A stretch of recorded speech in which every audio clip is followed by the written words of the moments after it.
ñu bari teew nañ fi ngir yëg li mu yëg rek bëgg it li mu bëgg di wut it li mu wut rek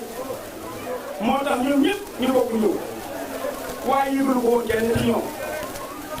ndax da ko jàppee lu fi dong rek nee loo rek noonu la demee kon nag alhamdulilah yi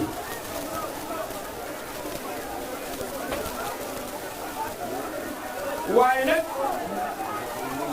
bokki njabootu Cheikh Ibra Fall yi nga xam ni ñoom la ku doon liggéey loo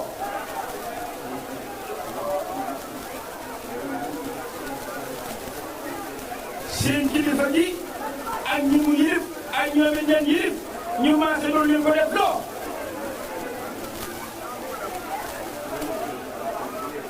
nee na mi ngi leen di sant nag can bu rëy yi bu rëy rëy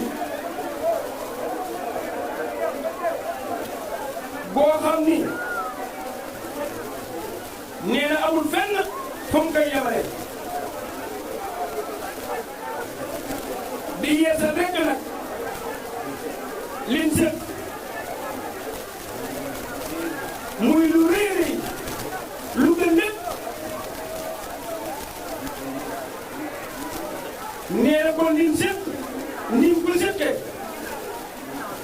nan ko sëgee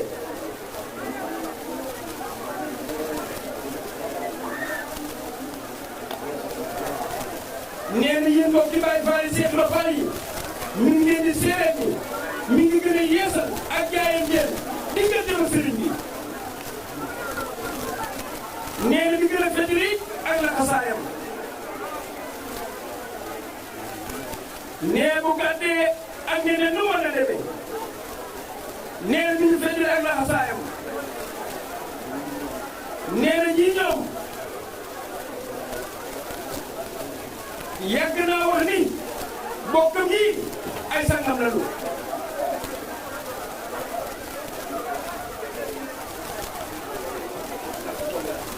nee ginnaaw ab dong la nag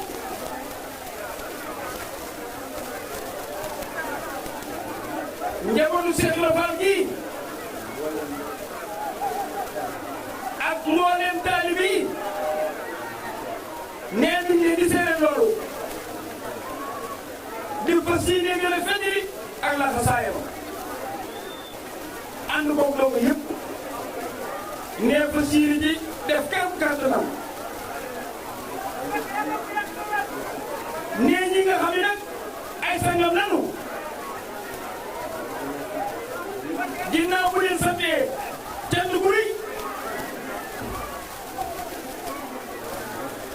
nee ñu leen di ñaanal